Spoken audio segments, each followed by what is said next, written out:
Paris, France, November 1923. A group of sportsmen got together with the goal of getting their sport of bobsleigh accepted as an Olympic sport that could compete in the first ever Winter Olympic Games to be staged in Chamonix, France, just 3 months later. Delegates to the meeting included Pierre Goulet of Switzerland. From France, it was René de la Fréguillerie, and from Canada, Frank Reichel. From the United States, Alan Muir, and from Great Britain, Major B.M. Patton. Bobsleigh was an active sport that thrived before the turn of the century, but it was the advent of the first Winter Games in 1924 that prompted the formation of a federation.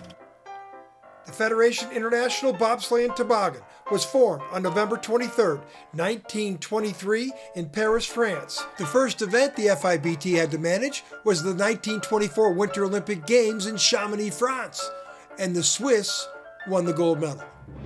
Let's take a look at the presidents of the FIBT.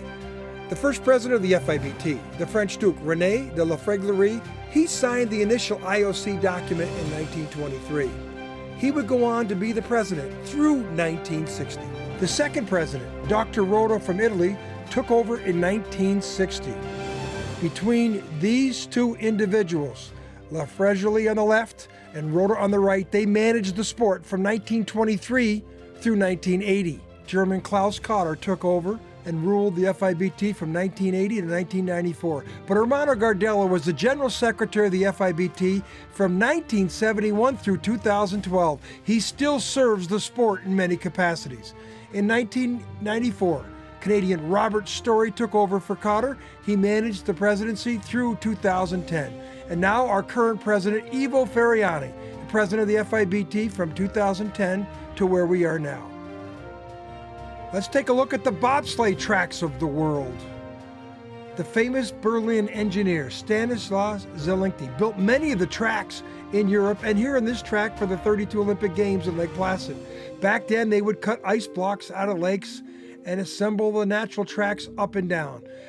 But the natural ice tracks gave way to the refrigerated tracks in the early 70s. The concrete tracks built for all the Olympics from 76 Olympic Games on provided high consistent speed and really revolutionized the sport. But in St. Moritz, Switzerland, they still build a natural track every year. It is amazing to see them build this track because what you see in winter is not what you see in summer.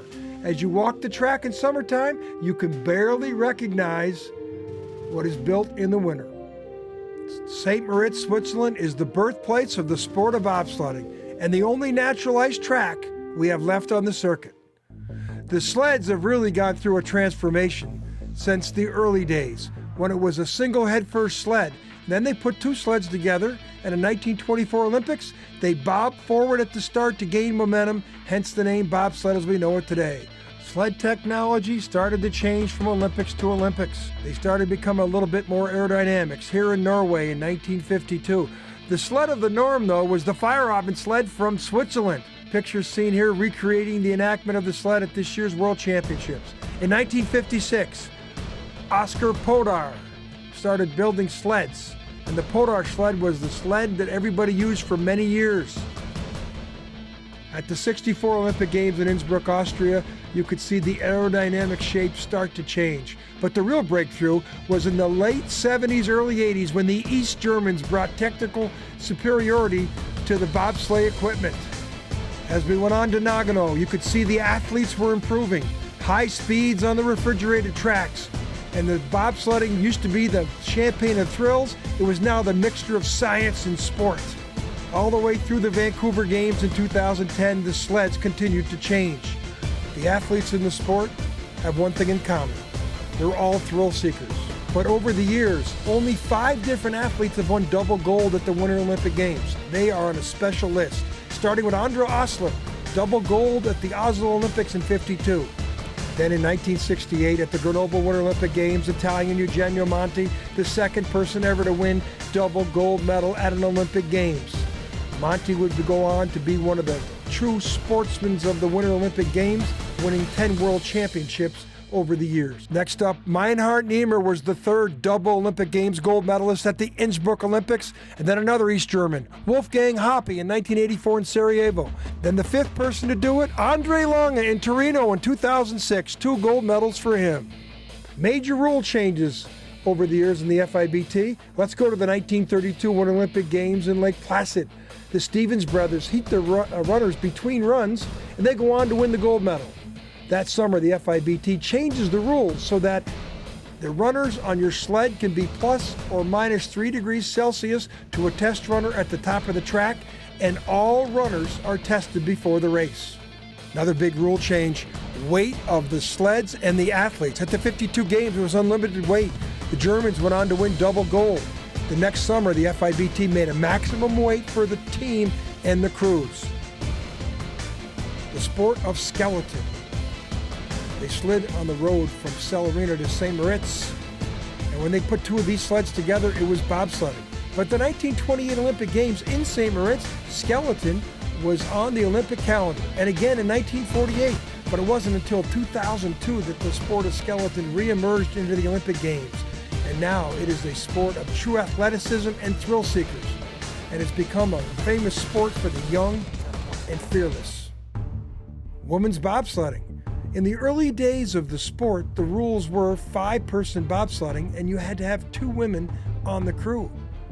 But it wasn't until 2002 that the women's bobsled did the breakthrough onto the Olympic calendar.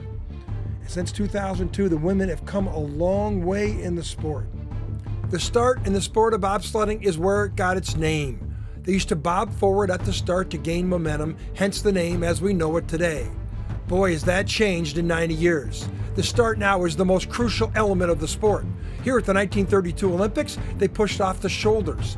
Now they got into the cowling, a little hole in the cowling, and then side push bars started popping up. And then they put tacks on the bottom of their sneakers in the 60s. And then Adidas stepped in and developed a start shoe. And since early 70s, Adidas has developed this little spikes on the bottom of a track shoe to gain the momentum for the athletes at the start. A perfect start in 4-man bobsledding is called choreography on ice, but sometimes it doesn't always go as planned, as you can see from these pictures here. Athleticism at the start is a key ingredient, but mistakes like this will end a good run.